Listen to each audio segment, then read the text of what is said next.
খাবার নেই, পানি নেই, অর্থ নেই, শুধু নেই আর নেই। এক প্রকার না খেয়ে দিন পার করতে হচ্ছে মুসলিম দেশ সুদানের বাসিন্দাদের। রীতিমতো দুর্ভিক্ষ নেমে গেছে দেশটিতে। ক্ষুধার জ্বালা সহ্য করতে না পেরে ঘাস খাচ্ছেন দেশটির বাসিন্দারা। এমনকি বাদামের খোসা খেয়েও জীবন ধারণ করছেন তারা। জাতিসংঘের খাদ্য বিষয়ক সংস্থা ওয়ার্ল্ড ফুড প্রোগ্রাম বা WFPর শঙ্কা, সুদানে অনাহারে বহু মানুষের মৃত্যু হতে পারে। শনিবার WFPর বরাত দিয়ে সুদানের এ চরম দুর্দশার খবর জানিয়েছে মার্কিন সংবাদ মাধ্যম CNN।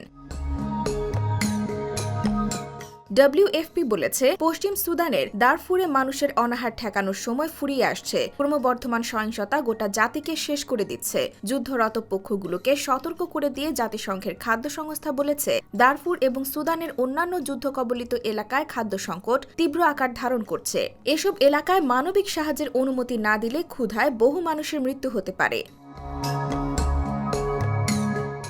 জানা গেছে, খাদ্যাভাবে মানুষ ঘাস ও বাদামের খোসা খেতে বাধ্য হচ্ছে। শিগগিরই তাদের কাছে সহায়তা না পৌঁছালে দারফুর ও সংঘাত বিধ্বস্ত সুদানের অন্যান্য এলাকায় ব্যাপক অনাহার এবং মৃত্যু ঝুঁকি দেখতে হতে পারে বলেও সতর্ক করেছে জাতিসংঘ।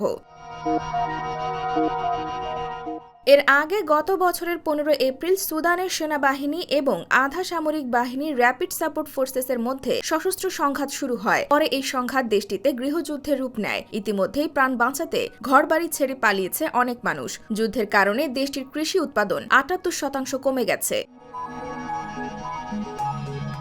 বর্তমানে সুদানের বিভিন্ন শহর ও আশেপাশের এলাকাগুলোতে নির্বিচার হত্যাকাণ্ড চালানো হচ্ছে। পরিকল্পিতভাবে পুরো গ্রাম পুড়িয়ে দেওয়া হচ্ছে এবং ক্রমাগত বিমান থেকে বোমা হামলা চালানো হচ্ছে। শুধু তাই নয়, দেশটির বিভিন্ন অঞ্চলে যৌন হয়রানি, শিশু হত্যা, বাড়িঘরে আগুন এবং অবকাঠামো ধ্বংস সহ ভয়ঙ্কর সহিংসতা চলছে। IBTV USA, new York.